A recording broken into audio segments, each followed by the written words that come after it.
Hello and welcome to another Overpaid Over the Bar video with me, Anthony.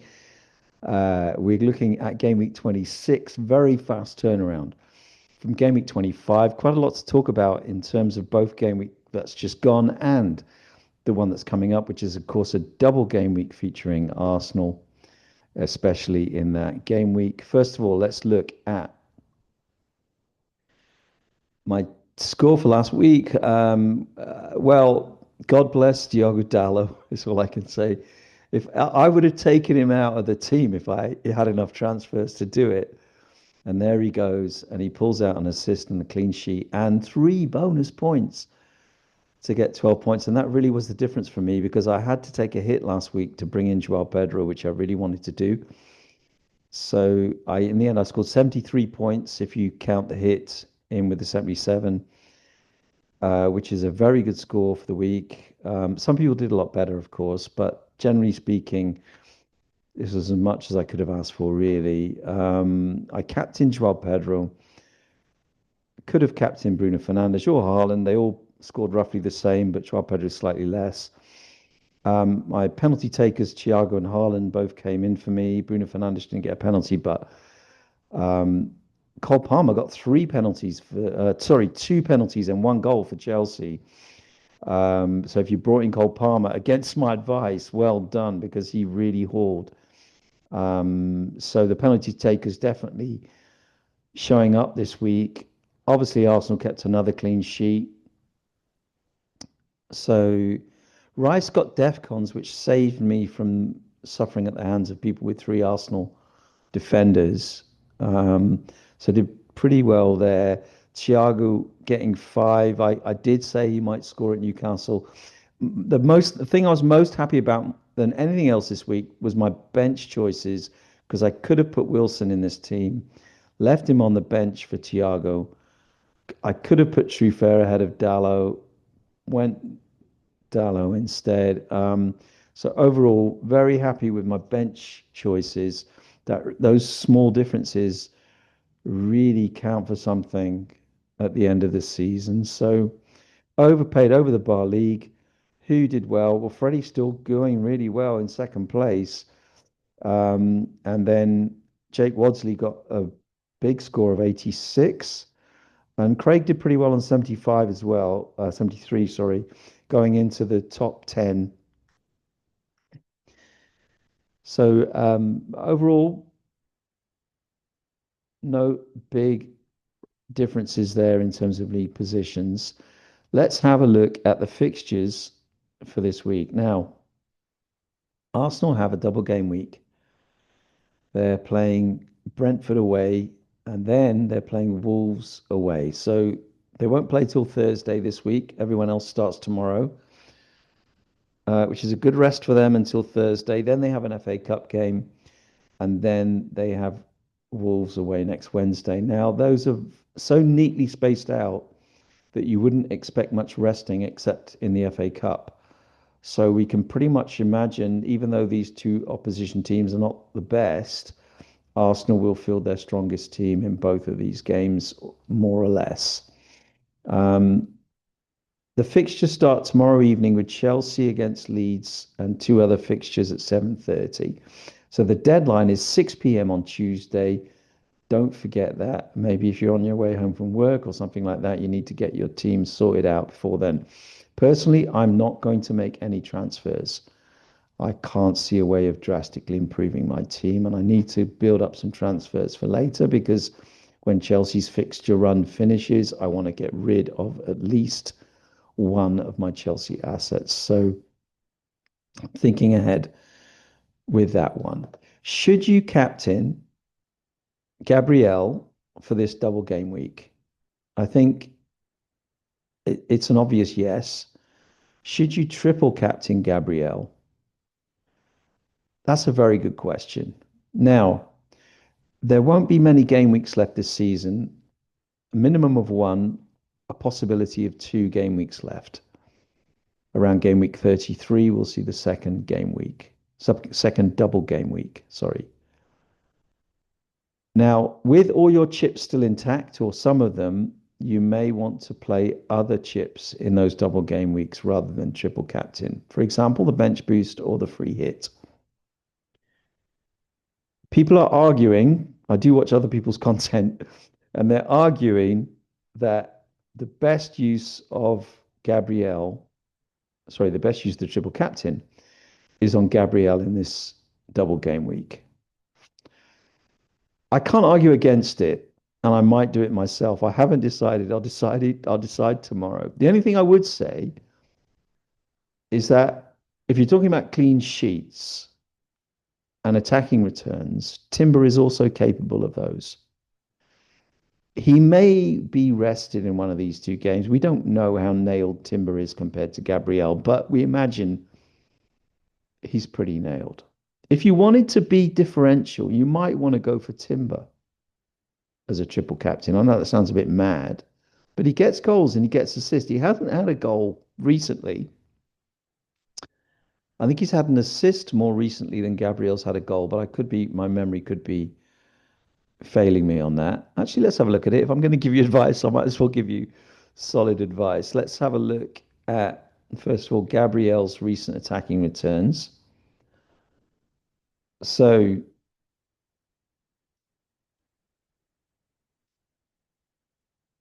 in the last, yeah, Gabriel scored twice, game week 19 and game week 20. So he hasn't scored or assisted for five. I mean, you could argue he's due on the basis of that. Timber assisted in game week 19, but he hasn't. He's played 90 minutes every game since game week 19, and he hasn't had an attacking return. That's the only attacking return he's had since game week 12 when he got an assist. And early in the season, he scored 2 goals against Leeds and got an assist in that game. So his numbers of 2 goals and 4 assists for the season are pretty skewed by that Leeds game, whereas Gabriel's kind of had attacking returns across more fixtures. I mean, there's literally no argument, as far as I can see, for a Timber triple captain if you have Gabriel sitting there. If you don't, you might want to go for Timber. Rice, well, is he due an attacking return? Maybe he is, but he's playing pretty deep and he doesn't get attacking returns that often, certainly not recently. And you know how FBL players are. They go on the previous 3 games. They don't go on things that happened 10 games ago, no matter how capable Rice is of scoring a goal or assisting. So people will be going for Gabriel captain and they may be going for Gabriel triple captain. So if you want to base your team around what other people are doing, whether it's to go different to them or go the same to them, that's the basis of that. Now, I'm kind of hopeful that there will be a better use of triple captain later than Gabriel, and I might not stick the triple captain on Gabriel, but I think I'm very likely to put the captaincy onto Gabriel, and I'm going to do that right now because it's on Rice at the minute. I don't want to forget tomorrow. I've got a bit of a busy week this week. So there's the captaincy onto Gabriel with a vice, Rice, vice. Okay, so that's the first thing.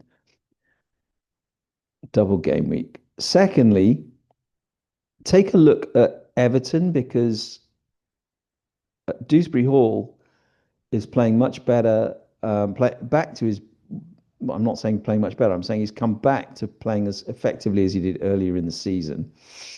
Have a look at Bournemouth as well, because there's this new guy for Bournemouth who I've just forgot the name of, so I'm just going to look him up. Bought from Brazil, Ryan. He's 5.5. He's looking electric. Even in the first game against Wolves, he was brilliant. He's got an assist and a goal in his first 2 games. So if you're looking for a differential, if you're looking for a 5.5 midfield player, Ryan is definitely worth. What's his first name? I need to get to know this guy. Simplicio. It's a very unusual Portuguese first name. I've never heard it before. I lived in Brazil for a couple of years and I live in Portugal now. I've never heard the name Simplicio, which is a wonderful name. Simplicio. Oh, no, it's not his first name. So it's not his surname. Sorry, what am I doing here? Ryan is his first name. Of course, he's Brazilian. So he gets his first name as his name. And Rocha's his surname, and Simplicio is his surname before Rocha. So forget what I said. But I still love the name. So, yeah, okay. Sorry, excuse me for taking some time to think about that. Sometimes I forget I'm doing a video when I'm doing a video. I know I'm old. It's not an excuse. I'm just saying. Right. So, I'm quite happy with my team as it stands here. I can't see. I'm putting Thiago obviously on the bench at against Arsenal. Harry Wilson at Man City. Honestly, Harry Wilson is the kind of game where he might score Man City away, but he's on my bench. Hopefully, true fair, Bournemouth can go to Everton and keep a clean sheet. That'll be a very interesting game, because David Moyes loves to just negate other teams, and Bournemouth love to play tactics that get around what the other team does. So I wouldn't be half surprised to see Bournemouth go there and win. I did predict Brentford to do well at Newcastle last weekend. So, I mean, I think Bournemouth might get a result at Everton. They shouldn't do, given the amount of players they've lost in the transfer market and all that, over the last 9 months. But they keep coming up with the results, just like Brentford do. Um, will Semenyo get a rest at home to Fulham? I don't think so. I think Pepper's got him in the team.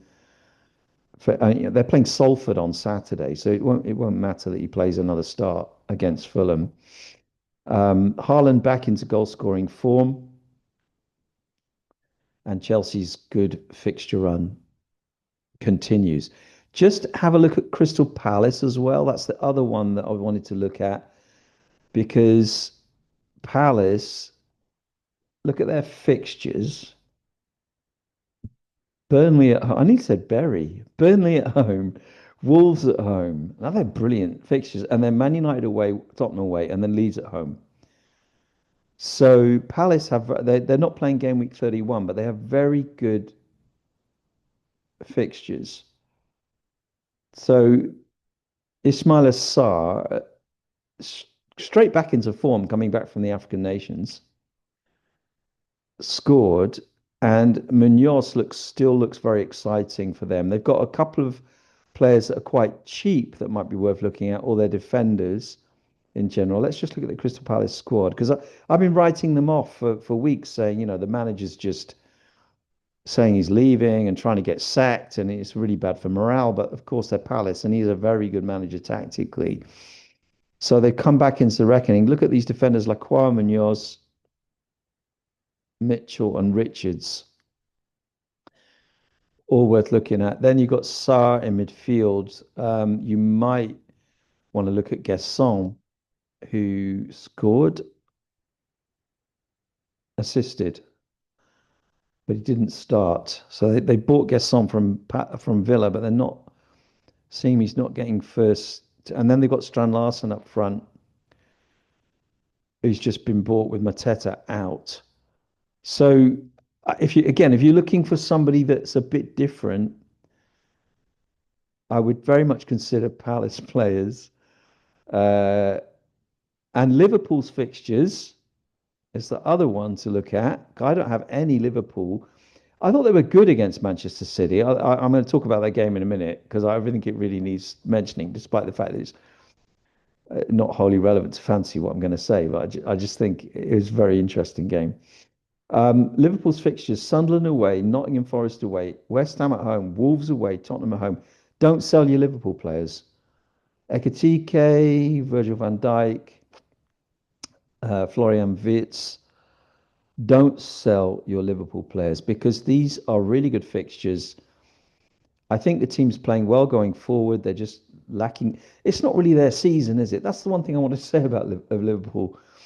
They have these seasons where everything seems to go for them, and then seasons where nothing seems to go for them.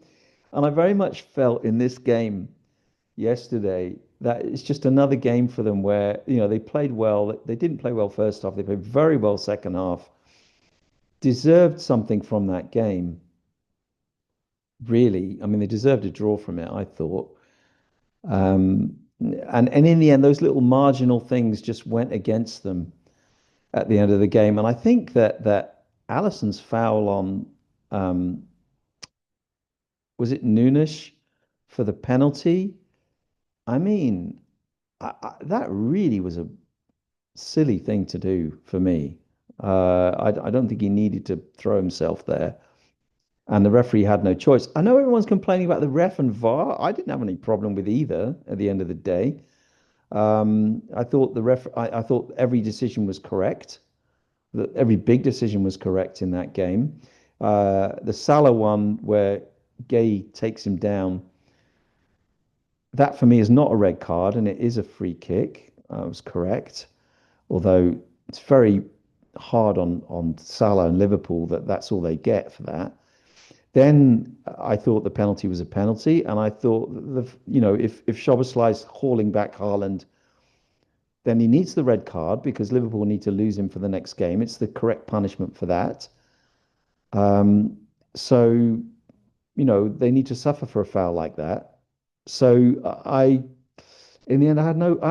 I mean, I remember. I don't know if I'm just pig-headed about this, but a lot of people my age always say football was better in the old days. The thing is that I really do remember the old days, and I really did go and watch football in the old days, and I played football in the old days in England. And I mean, not for anyone good. I'm just saying I played football.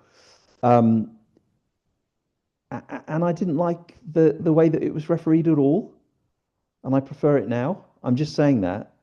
Um, I thought that people got away with fouling and stuff off the ball and all sorts of stuff that they shouldn't have got away with in those days.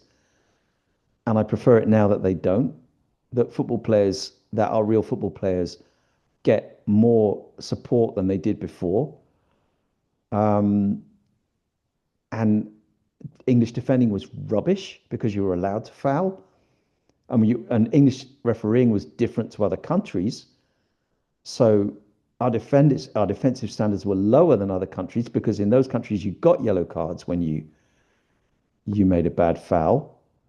So I'm not at all anti refs or VAR in this. I think the standard of English refereeing is much more inconsistent than it is on the continent, but that maybe is because I watch more English football than I watch Spanish football or German football. But my impression is that in German football and Spanish football, refs tend to be a bit more consistent, and refs now seem to be leaving it up to VAR a lot of the time. I do have a bit of a problem with that. I think they should just make the decision. Then if VAR disagrees, they disagree. And obviously, VAR takes way too long to make a decision. That needs to be changed. And obviously, VAR get involved with stuff they shouldn't get involved with. They should only get involved with clear and obvious stuff.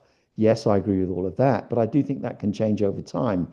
So I'm not against VAR in principle. I know this is a fantasy football video, and you may not want to hear that stuff about VAR, but I just want to give my opinion as an older football fan because I hear people my age talking about football always, how the new stuff's always wrong. And for me, I don't agree. I think that in general there are the ways that football has become a bit more boring because of actually teams getting much better at pressing and stopping other teams from playing. Football has definitely become a bit more boring in the last few years. On the other hand, the quality levels are ridiculous because of that pressure. There are a lot of players today whose quality levels are way above even the 2000s level in the Premier League. So that's all I wanted to say. Back to fantasy football. Back to what we're looking at for this weekend. Sorry, this midweek. Now, next weekend it's the FA Cup. The following week, middle of the week, it's the Champions League playoffs start, and then it's the Premier League back again next Saturday. So there won't be football, Premier League football for 10 days, or well, apart from the Arsenal games, for 10 days after this Wednesday. So there, this is a chance to take a bit of a rest from it after this. I'm going to try and get a kind of video setup which is not specifically game week related next time. So I might get somebody in to talk to me from the mini league, so another player from our mini league to talk to me. Thanks very much for watching. I hope your team is doing fine. I hope it's going to do better. And see you next time. It's me, Anthony, saying bye bye.